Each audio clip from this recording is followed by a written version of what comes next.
अस्सलाम वालेकुम, मैं हूं शाकिर हुसैन। उम्मीद है आप खैरियत से होंगे। आज हम अल्हम्दुलिल्लाह अपना chapter number 9 that is electromagnetic induction इसको शुरू करने जा रहे हैं। इसमें हम कौन कौन से टॉपिक डिस्कस करेंगे उनको मैं ज़रा ब्रीफ कर दूं थोड़ा सा। इसके अंदर हम induced EMF and induced current का जो बेसिक कॉन्सेप्ट है इसको डिस्कस करेंगे, और इसके अलावा हम Faraday's law of electromagnetic induction को डिस्कस करेंगे। ये मैं वो टॉपिक्स बता रहा हूँ जो स्पेसिफिकली आपके कोर्स में मेंशन है। तो फैराडेज लॉ के बाद हम लेंजेस लॉ की बात करेंगे। लेंजेस लॉ के बाद हम बात कर रहे होंगे क्या नाम है एसी जनरेटर की, और एसी जनरेटर के बाद हम लास्ट पर ट्रांसफार्मर को डिस्कस करेंगे। तो जब हम बात कर रहे होंगे ना इंड्यूस्ड ईएमएफ या इंड्यूस्ड करंट की, तो उसी कॉन्टेक्स्ट में फिर हम मोशनल ईएमएफ को भी डिस्कस करेंगे, और ब्रीफली हम म्यूचुअल इंडक्शन और सेल्फ इंडक्शन के फिनोमेना को भी डिस्कस करेंगे। तो जो हमारा पहला लेक्चर होगा, इस पहले लेक्चर के अंदर हम इलेक्ट्रोमैग्नेटिक इंडक्शन को पढ़ेंगे, और इसके अलावा हम मोशनल ईएमएफ और Faraday's law of electromagnetic induction को देखेंगे। तो आइए चलते हैं टॉपिक की तरफ। इलेक्ट्रोमैग्नेटिक इंडक्शन क्या है, इसके बारे में आपने पढ़ा हुआ है कि the phenomena of production of induced EMF and induced current, किसकी वजह से? Due to change of flux in a circuit. अगर वो सर्किट क्लोज है तो उसके अंदर करंट भी इंड्यूस होगा, अगर वो सर्किट क्लोज नहीं है तो उसके अंदर सिर्फ ईएमएफ इंड्यूस होगी। ठीक हो गया। तो इस फिनोमेना को किसकी वजह से इंड्यूस होगी? Due to the change in magnetic flux, यानी कि मैग्नेटिक फील्ड के चेंज होने से क्या प्रोड्यूस हो जाएगा? करंट प्रोड्यूस हो जाएगा, और या ईएमएफ इंड्यूस हो जाएगी। जैसे आपको इसकी हिस्ट्री पता है कि प्रोफेसर हांस ऑरेस्टेड ने यह बात बताई थी कि जब किसी कंडक्टर में करंट फ्लो करता है तो उसके around about magnetic field produce हो जाती है। तो साइंटिस्ट ने यह सोचना शुरू कर दिया कि ऐसा भी मुमकिन है कि मैग्नेटिक फील्ड की वजह से आप करंट प्रोड्यूस कर लें। तो फिर फैराडे ने, जो फैराडे है, सबसे पहले इसने ये एक्सपेरिमेंट किया कि जिसकी वजह से उसने ये बात प्रूव की कि मैग्नेटिक फील्ड की वजह से आप करंट इंड्यूस कर सकते हैं। तो देखिएगा स्टेटमेंट मैंने आपके सामने लिख दी है, स्टेटमेंट पे एक दफा रीड कर लेते हैं। The phenomena of production of induced EMF and induced current, मैंने आगे लिख दिया है, if circuit is closed in a circuit due to change of magnetic flux through it. इसमें मैग्नेटिक फ्लक्स के चेंज होने की वजह से, जैसे मैंने कुछ एग्जांपल्स मेंशन किए हैं। एग्जांपल में देखिएगा ये एक मैग्नेट है, ये नॉर्थ पोल है इसका, ये साउथ पोल है, ये मैग्नेटिक फील्ड की डायरेक्शन डाउनवर्ड है, ये फील्ड लाइंस है। ये आपके पास कोई रेक्टेंगुलर लूप है और इसके साथ एक गलवानो लगा दिया। आप इस लूप को ना बैक एंड फोर्थ मूव करते हैं इस रीजन के अंदर मैग्नेटिक फील्ड वाले। तो आप देखेंगे जब आप इसको बैक एंड फोर्थ मूव करते हैं ना इस लूप को, तो ये गलवानोमीटर, इसकी नीडल जो है ना ये डिफ्लेक्ट होती है। जब आप फॉरवर्ड मूव करते हैं तो एक तरफ डिफ्लेक्ट होती है, जब आप बैकवर्ड मूव करते हैं तो दूसरी तरफ डिफ्लेक्ट होती है। तो गलवानोमीटर की नीडल आपको पता है तब भी डिफ्लेक्ट होती है जब सर्किट में करंट फ्लो करता है। तो ये बात इस बात का सबूत है कि सर्किट में करंट फ्लो कर रहा है। दूसरी एग्जांपल ये देखिए, ये हमारे पास एक मैग्नेट है, इस मैग्नेट के सामने हमने एक कॉइल रखी हुई है, ये सोलेनॉइड है, ठीक है, और इसके साथ एक गलवानो लगा दिया, कोई बैटरी नहीं है। अब आप देखें, अब आप यहाँ दो बातें डिस्कस करेंगे। आप इस मैग्नेट को टूवर्ड्स कॉइल मूव कराएं या इस मैग्नेट को away from the coil move करें। जब आप इसको टूवर्ड्स द कॉइल मूव कराएंगे ना तो आप देखेंगे गलवानोमीटर की नीडल एक तरफ डिफ्लेक्ट हो रही है, और जब आप इसको अवे मूव करवाएंगे आप देखेंगे गलवानोमीटर की नीडल फिर डिफ्लेक्ट हो रही है दूसरी तरफ। तो अगर आप मूव करवाना बंद कर देंगे ना तो अब गलवानोमीटर की नीडल डिफ्लेक्ट नहीं होगी, मतलब करंट नहीं होगा। तो करंट कब होगा? जब ये मुसलसल मूव करेगा। तो मूव करने का मतलब ये हुआ कि इसके अंदर ना फ्लक्स चेंज हो रहा है, तो मैग्नेटिक फ्लक्स का चेंज होना जरूरी है, ठीक है। तो अगर मैग्नेटिक फ्लक्स चेंज होगा तो इस लूप के अंदर, इस पूरे सर्किट के अंदर करंट इंड्यूस हो जाएगा। गलवानोमीटर की नीडल ये बताएगी। और भी बहुत सारे तरीके हैं जिसकी वजह से हम करंट को इंड्यूस करवा सकते हैं, ईएमएफ को इंड्यूस करवा सकते हैं। जैसे मैंने एक और मेथड यहाँ लिखा है, ये फर्ज कर लें ये भी सर्कुलर कॉइल है हमारे पास, इसको हमने ना एक गलवानों के साथ अटैच कर दिया, और यहाँ ये जो क्रॉस आपको नजर आ रहा है ना, ये हमने मैग्नेटिक फील्ड प्रोवाइड की है इनटू अ बोर्ड। ठीक हो गया।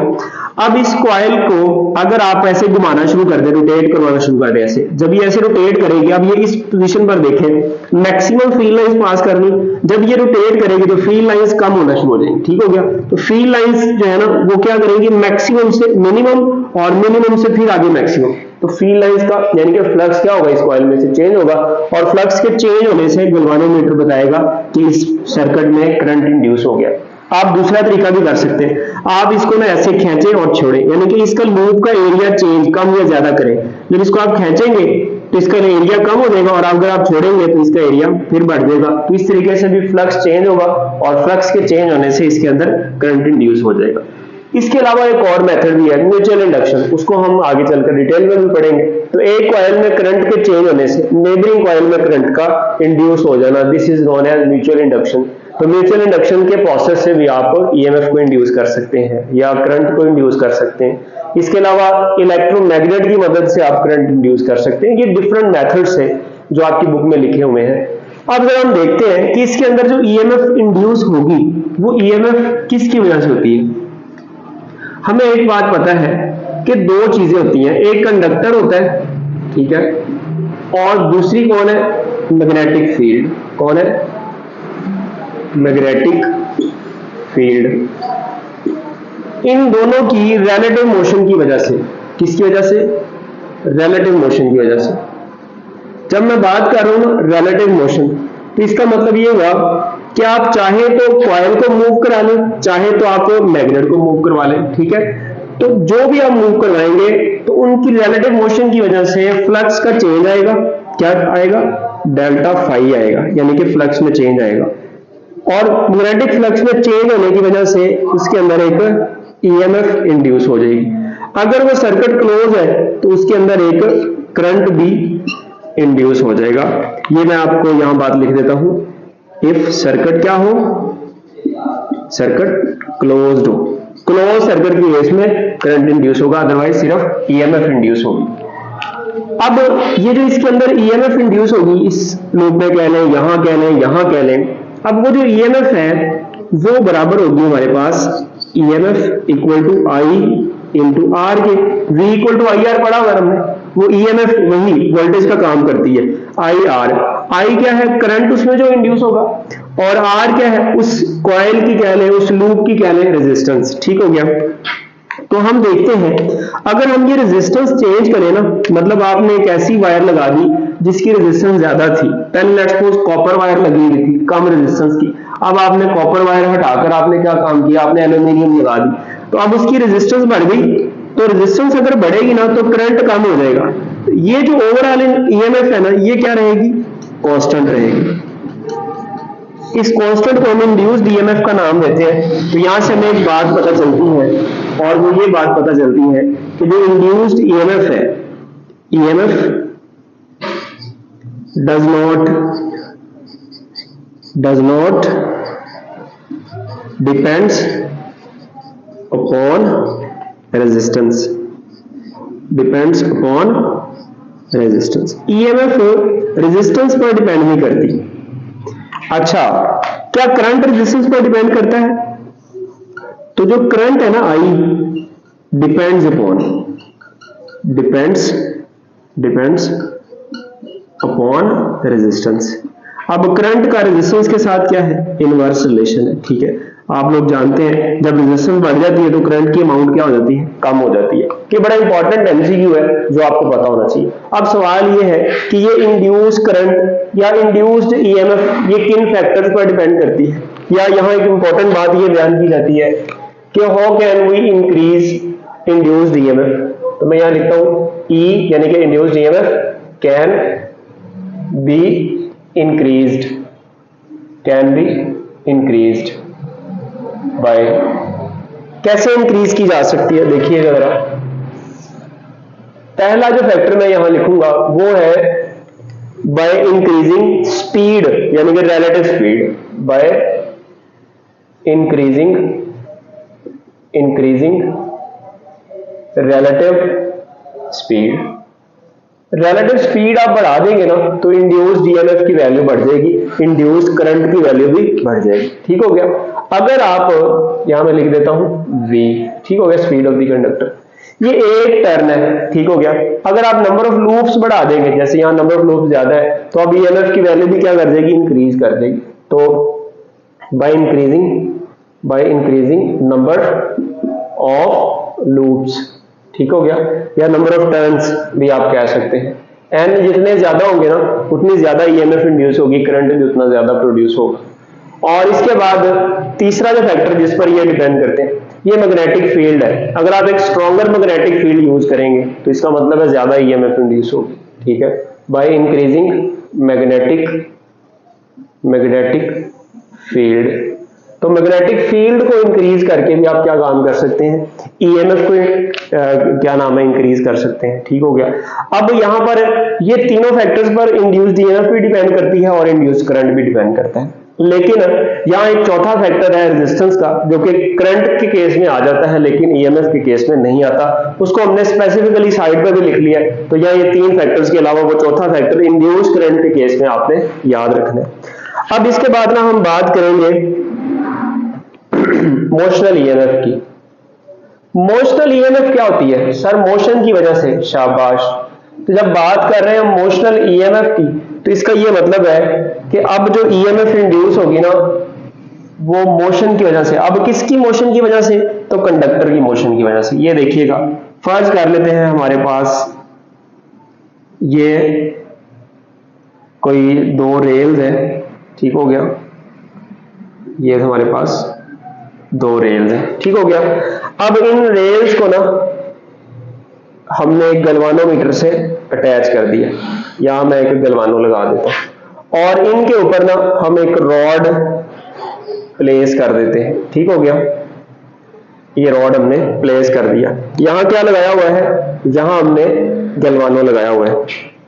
अब इस पूरे सेटअप को ना हम एक मैग्नेटिक फील्ड में, यूनिफॉर्म मैग्नेटिक फील्ड में रख देते हैं। फर्ज करें ये पूरा सेटअप ना आपने उठाया और एक यू शेप मैग्नेट के दरमियान में रख दिया, ठीक हो गया। तो अब इसको हमने जो मैग्नेटिक फील्ड प्रोवाइड की, मैं फर्ज कर लेता हूं ये इसकी जो डायरेक्शन है वो किधर है, इनवर्ड इनटू द बोर्ड कह लें, ठीक हो गया। यह डायरेक्शन ऑफ मैग्नेटिक फील्ड है। अब आप एक काम करते हैं, देखिए यहां पर कोई सोर्स ऑफ ईएमएफ नहीं लगा हुआ, बैटरी वगैरह नहीं लगी हुई। अब आप यूं करते हैं कि आप इस रॉड को ना मूव करवाते हैं राइटवर्ड डायरेक्शन में। ये कैसे मूव करवाते हैं सर, अप्लाई करके, क्या चीज, फोर्स अप्लाई करके। आप इस पर ना राइटवर्ड फोर्स अप्लाई करते हैं और ये रॉड मूव करना शुरू कर देते हैं। जैसे ही रॉड मूव करेगा आप देखेंगे गलवानोमीटर की नीडल डिफ्लेक्शन शो कर रही है। अब ये क्यों कर रही है, अब इसके पीछे फिजिक्स क्या है ये भी सीखते हैं जरा। देखिए ये फर्ज कर लेते हैं रॉड है, कंडक्टर है। आपको पता है कंडक्टर के अंदर चार्जेस मौजूद है, ठीक है। और जो चार्जेस हैं, जब कंडक्टर मूव करता है मैग्नेटिक फील्ड में तो चार्जेस मूव करेंगे कंडक्टर के साथ, तो चार्जेस पर एक फोर्स लगेगी। मैग्नेटिक फील्ड में जब चार्जेस मूव करते हैं तो आपको याद होगा उस पर मैग्नेटिक फोर्स लगती है, ठीक है। अब वो किस डायरेक्शन में लगती है वो हम राइट हैंड पाम रूल से डिफाइन करते होते हैं या फ्लेमिंग लेफ्ट हैंड रूल से भी डिफाइन कर लेते होते हैं। तो अब देखें इस पर जैसे ही आपने इनको ऐसे इसको मूव करवाया ना, कंडक्टर मूव किया, आप यूं समझे कि कंडक्टर के अंदर ना चार्जेस मौजूद थे और ये थे positive charges. Current positive charges की वजह से लेते हैं यूजुअली हम। तो मुझे बताएं अब ये जो पॉजिटिव चार्ज इधर जा रहा है ना, इसकी वेलोसिटी की डायरेक्शन ये है, ठीक हो गया। मैग्नेटिक फील्ड किधर है, इनवर्ड। तो इस पर जो फोर्स लगेगी वो किधर होगी, फोर्स सर अपवर्ड लगेगी। तो इसका मतलब हुआ ये पॉजिटिव चार्ज है ये अपवर्ड डायरेक्शन में जाना शुरू कर देगा, ठीक हो गया। इस पर फोर्स लगेगी अपवर्ड डायरेक्शन में। तो होगा कुछ यूं कि अगर मैं इस साइड को ए कह दूं और इसको मैं बी कह दूं तो यहां पर पॉजिटिव चार्जेस जमा होना शुरू हो गए, ठीक है। और यहां पर डेफिशिएंसी ऑफ पॉजिटिव चार्जेस, तो यहां पर उतना ही क्या आ जाएगा, नेगेटिव चार्जेस इस पॉइंट बी पर, बी के ऊपर, ठीक है। मैंने अलग अलग शो कर दिए।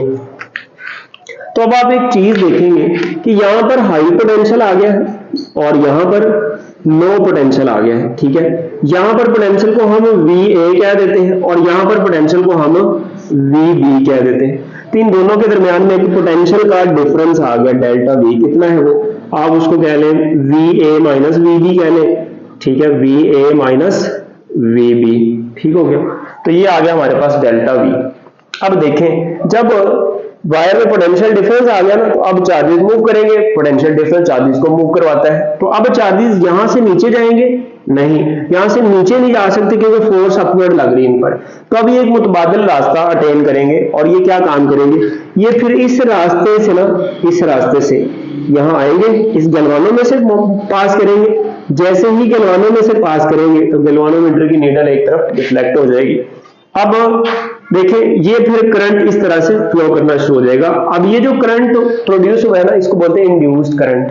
और ये जो ईएमएफ, ये जो पोटेंशियल डिफरेंस है जो कि ईएमएफ का काम कर रहा है, इसको हम बोलते हैं इंड्यूस्ड ईएमएफ। ठीक है, तो अब ये जो इंड्यूस्ड ईएमएफ है, ये किसके इक्वल होगी, अगर हम इस कंडक्टर की लेंथ को L कंसीडर कर लें और जिस स्पीड से आप इस कंडक्टर को मूव करवा रहे हैं उस स्पीड को मैं v कह देता हूं, और जो मैग्नेटिक फील्ड आपने अप्लाई की हुई है इसको मैं B कह देता हूं, तो आपके पास मोशनल ईएमएफ का जो फॉर्मूला आ जाएगा, देखिएगा, वो आ जाएगा E equal to minus VBL sine of theta.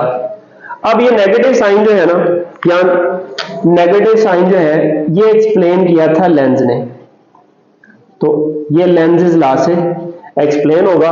और ये क्या बताता होता है, ये बताता है कि जो इंड्यूस्ड करंट है ना, ये अपोज करता है, अपोजेस इट्स काज, ये अपनी काज को अपोज करता है। इसका क्या मतलब है, अगर फ्लक्स इंक्रीज हो रहा होगा तो ये फ्लक्स को डिक्रीज करने की कोशिश करता है, और अगर फ्लक्स डिक्रीज हो रहा है तो ये उसको इंक्रीज करने की कोशिश करता है। इसको बोलते हैं कि ये अपनी काज को क्या करता है, अपोज करता है। इसको हम डिटेल में कहां पढ़ेंगे, लेंज लॉ में पढ़ेंगे। फिल वक्त आप इतना जान लें कि नेगेटिव का साइन एक्सप्लेन किया था लेंज ने, और इसमें हम ये बताते हैं कि जो induced current, actually induce current अगर आपको उसकी डायरेक्शन पता चल गई तो आपको इंड्यूस्ड ईएमएफ की डायरेक्शन पता चल जाएगी। तो ये इंड्यूस करंट की डायरेक्शन या इंड्यूस्ड ईएमएफ की डायरेक्शन भी बताता है आपको। VBL साइन थीटा मैंने आपको बता दिया।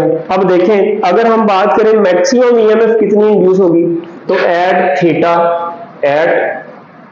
Theta equal to 90 degree EMF जो प्रोड्यूस होगी वो होगी E equal to minus VBL।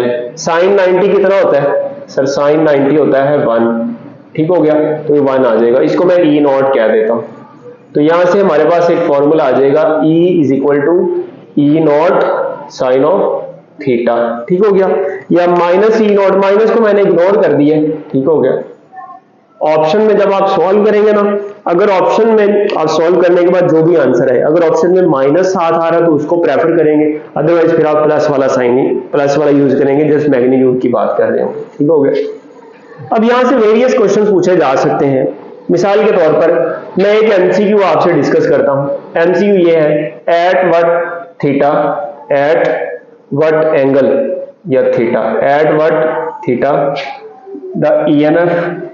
the EMF is half of its maximum value। कितने एंगल पर जो है EMF जो है वो इसकी मैक्सिमम वैल्यू की क्या होगी, हाफ होगी। तो आप समझ रहे हैं, आपको पहले ओरिएंटेशन वाले लेक्चर में मैंने बताया था कि आपने ये ट्रिग्नोमेट्रिक टेबल जरूर याद करना है। तो आपको पता होगा साइन 30 जो है वो 1/2 होता है, तो आप लगा देंगे, अगर हमारे पास E equal to E naught sine of कितना हो, 30 डिग्री हो, तो फिर ये EMF इक्वल टू आ जाएगा E नॉट बाय 2, ठीक हो गया। तो इस तरीके से डिफरेंट वैल्यूज आप निकाल सकते हैं, थीटा निकाल सकते हैं। तो या यहाँ पर इसको और भी तरीके से सॉल्व किया जाता है, जैसे हम प्रीवियसली करते हैं, E की जगह क्या लिखना है, E/2 यानी कि E नॉट बाय 2। आप इसको ऐसे भी कर सकते थे, EMF कितनी है, half of its maximum value, E naught by 2 equal to E naught sine of theta.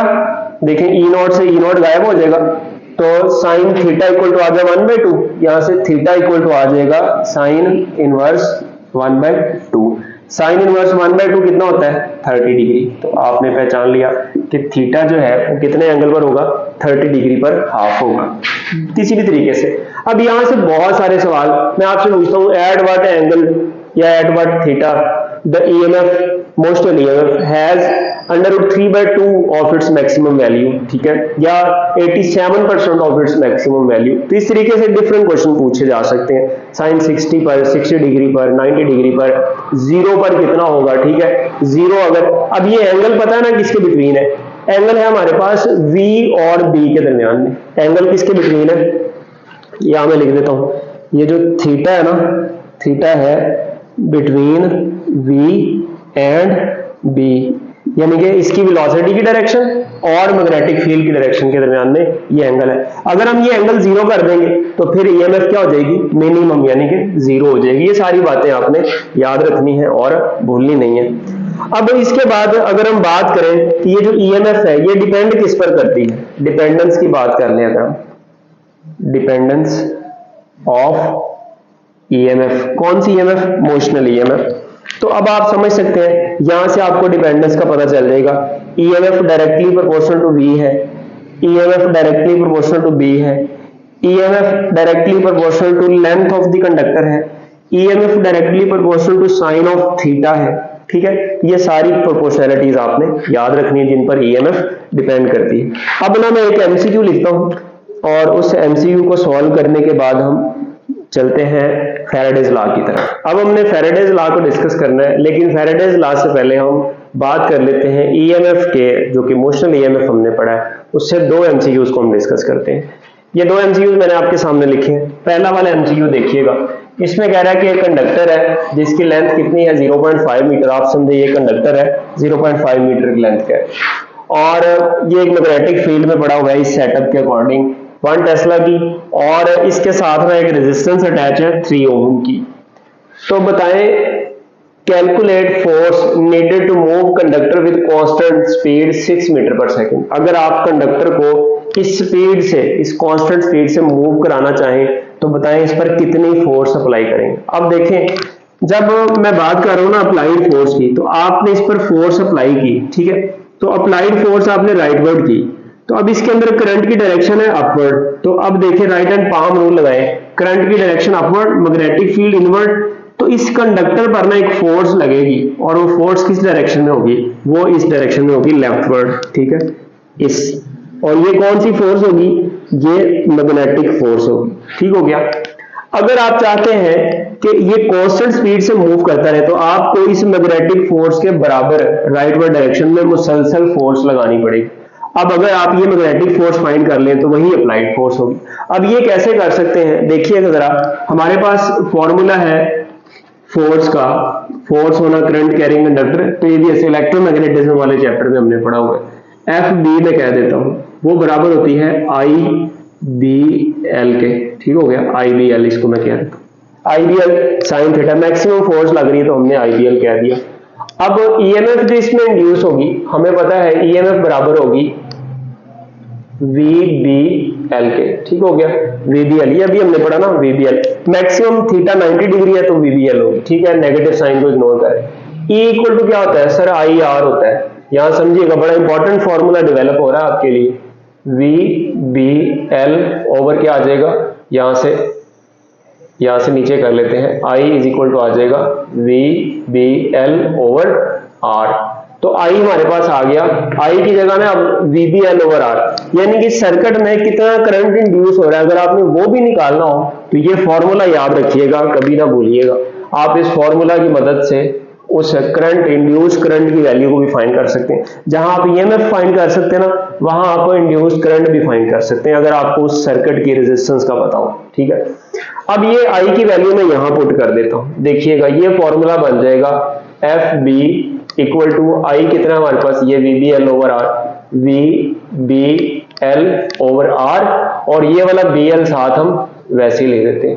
तो ये फॉर्मूला क्या बन गया सर, ये फॉर्मूला बन गया V B square L square, V B square L square over R. तो अब ये देखिए, हम कॉन्सेप्ट्स डिस्कस कर रहे हैं कि कैसे चीजों को आप अखज कर सकते हैं। ठीक है, फ्रॉम योर प्रीवियस कॉन्सेप्ट्स। तो ये हमारे पास फॉर्मूला आ गया फोर्स का, जो इस पर लग रही होगी। इतनी फोर्स से आपको कंडक्टर को मूव कराना पड़ेगा।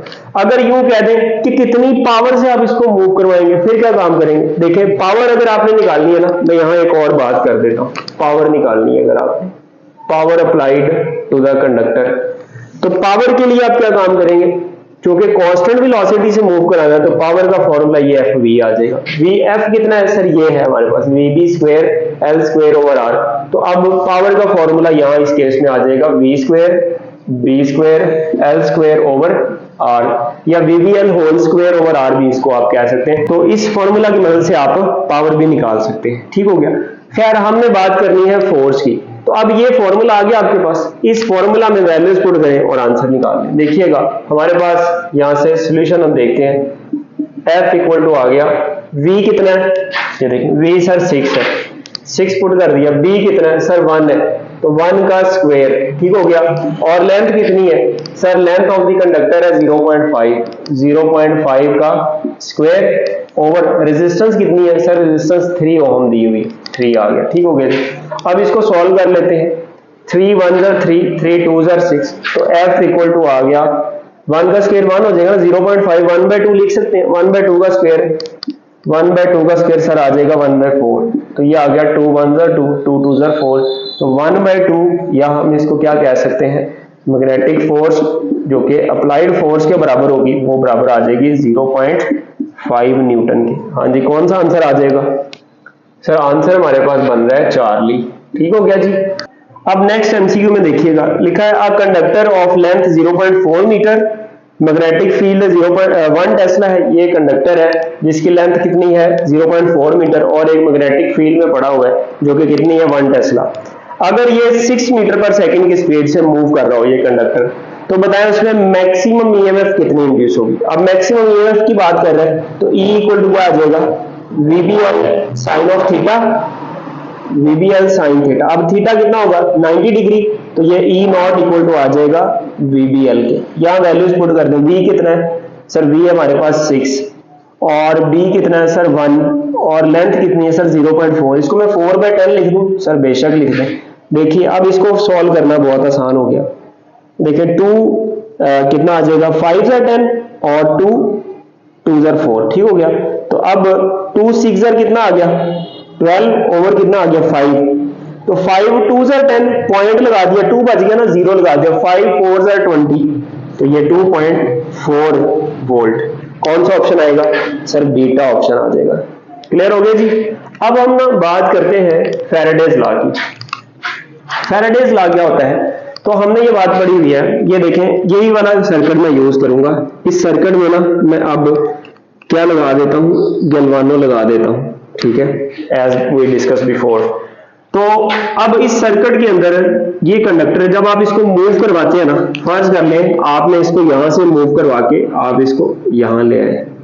जब आप इसको एक पॉइंट से मूव करा के दूसरे पॉइंट पर लेके गए ना, तो इसने जो डिस्टेंस कवर किया है, लेट्स सपोज वो डेल्टा एक्स डिस्टेंस कवर किया है, तो इसने ये देखिए ये एरिया स्वेप्ट किया है ना, ये वाला एरिया, इसको मैं क्या देता हूं डेल्टा ए।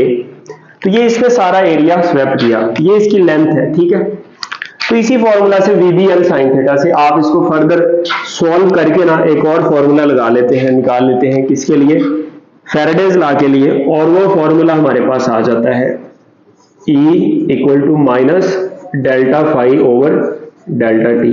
अगर इसके n टर्म्स हो तो यही फॉर्मूला हमारे पास बन जाता है E equal to minus n delta phi over delta T. अब डेल्टा फाई क्या है, change in flux over time with respect to time and number of turns of the coil.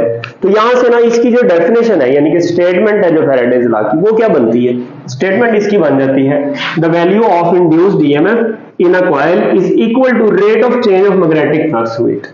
इस कॉइल में अगर कोई करंट ईएमएफ इंड्यूस हो रही है तो उसकी वैल्यू कितनी होगी, ये हमें कौन बताएगा, ये हमें फैराडेज लॉ बताएगा। तो फैराडेज लॉ क्या बताता है, वैल्यू ऑफ इंड्यूस्ड ईएमएफ। क्या ये डायरेक्शन ऑफ इंड्यूस्ड ईएमएफ बताता है, नहीं, डायरेक्शन ऑफ इंड्यूस्ड ईएमएफ नहीं बताता। वो कौन बताता है, वो लेंज़ेस लॉ बताता है। ठीक है, तो फैराडेज लॉ हमें इंड्यूस्ड ईएमएफ की वैल्यू बताता है। तो वैल्यू ऑफ इंड्यूस्ड ईएमएफ जो है ना, वो डायरेक्टली प्रोपोर्शनल होगी कि कितना फ्लक्स चेंज हो रहा है थ्रू द सर्किट। अगर फ्लक्स ज्यादा चेंज हो रहा है तो डेफिनेटली इसका मतलब है कि ईएमएफ भी ज्यादा इंड्यूस हो रही होगी, अदरवाइज दूसरी बात आप वाइस वर्सा कर सकते हैं।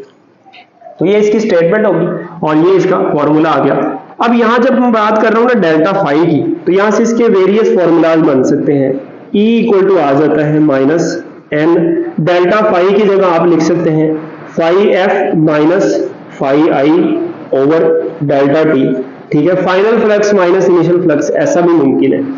या आप इसकी जगह जो फ्लक्स में चेंज आ रहा है ये भी लिख सकते हैं minus n B dot delta A, ठीक है, यानी कि किस में चेंज आए, एरिया में चेंज आए। ऐसा मुमकिन है, यहां जैसे देखिए आप एरिया चेंज कर रहे हैं, क्या एरिया चेंज होना जरूरी है? नहीं भाई, मैग्नेटिक फील्ड तो चेंज हो सकती है ना, तो हम इसको यूं भी लिख सकते हैं, ईएमएफ का जो फॉर्मूला है वो हम यूं भी लिख सकते हैं, minus N delta B dot A over delta T. ऐसा भी मुमकिन है कि दोनों ही चेंज हो जाए, तो डेल्टा बी डॉट डेल्टा ए ओवर डेल्टा टी।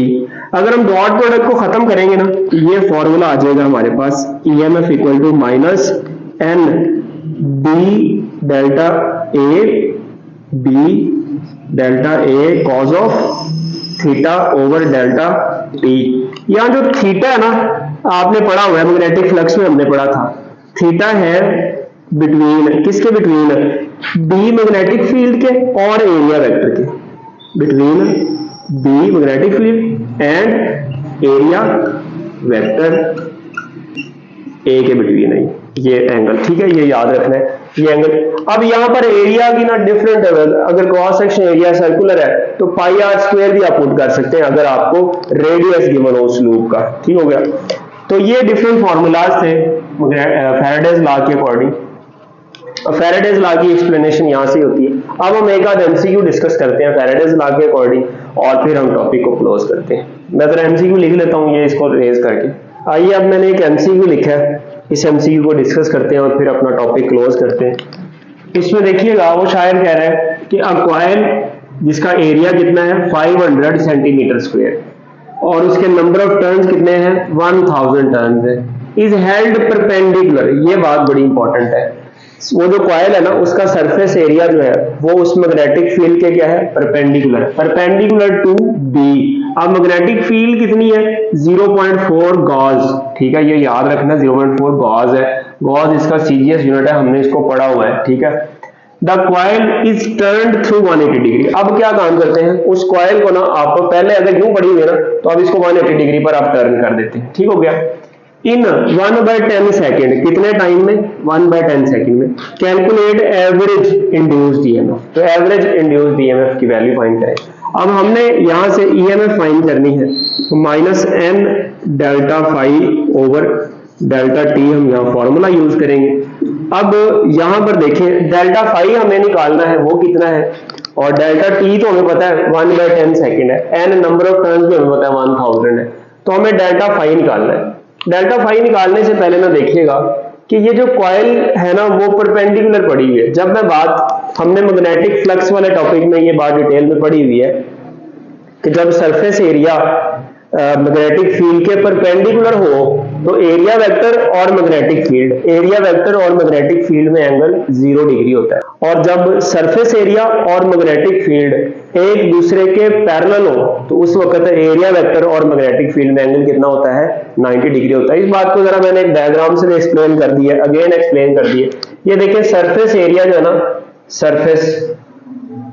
सरफेस इस वक्त ना परपेंडिकुलर है, तो ये देखें इसकी मैग्नेटिक फील्ड इधर है और एरिया वेक्टर किधर होगा, एरिया वेक्टर भी इधर होगा, तो थीटा कितना हो गया, थीटा हो गया 0 डिग्री, ठीक हो गया। अब यहां देखें, यहां पर जो सरफेस है ये क्या है, सरफेस पैरेलल है, ठीक है, सरफेस क्या है पैरेलल, तो एरिया वेक्टर की डायरेक्शन ये होगी और मैग्नेटिक फील्ड की डायरेक्शन ये होगी, एंगल कितना हो जाएगा 90 डिग्री हो जाएगा, तो ये आपने याद रखना। अब यहाँ सरफेस परपेंडिकुलर है तो एंगल कितना हो जाएगा 0 डिग्री, और जब एंगल 0 होगा तो cos 0 क्या आ जाएगा 1, तो फ्लक्स मैक्सिमम आएगा, ठीक हो गया। अब हमने डेल्टा फाई निकालना है, डेल्टा फाई बराबर आ जाएगा फाई एफ माइनस फाई आई। अब फाई आई कितना है जरा पहले ये देख लेते हैं। फाई आई है हमारे पास B A cos of theta, तो ये आ जाएगा बी इंटू ए, ठीक हो गया। कॉस ऑफ थीटा 0 होगा तो cos 0 1 कर देते हैं। फाई एफ कितना हो जाएगा, फाई एफ, अब देखें, अब इस केस में ना बी ए कॉस ऑफ 180 आना है, अगर ऊपर cos ऑफ 0 था तो नीचे कितना होगा cos ऑफ 180, तो ये आ गया बी ए और ये क्या आ गया माइनस बी ए। तो आप समझ रहे हैं कि हमारे पास फाई एफ कितना आ जाएगा, तो अगर फाई एफ माइनस बी ए आ गया तो डेल्टा फाई कितना आ जाएगा, यहाँ फाई एफ की जगह पुट करेंगे माइनस बी ए, ठीक हो गया, और फाई आई की जगह क्या पुट करेंगे, ये माइनस और phi i की जगह क्या पुट कर दिया, BA, तो ये आ गया -2BA। ठीक हो गया। अब यहाँ वैल्यूज पुट कर देते हैं, ये आ जाएगा -2, बल्कि इसको यूं करते हैं, ये -n और इसकी जगह -2BA ओवर क्या आ गया, डेल्टा टी। अब यहाँ देखिएगा माइनस माइनस क्या हो जाएंगे, प्लस हो जाएंगे ना, तो अब यहाँ से हम इसको यहाँ से रिमूव करके ना आगे ले चलते हैं, कोई मसला नहीं है।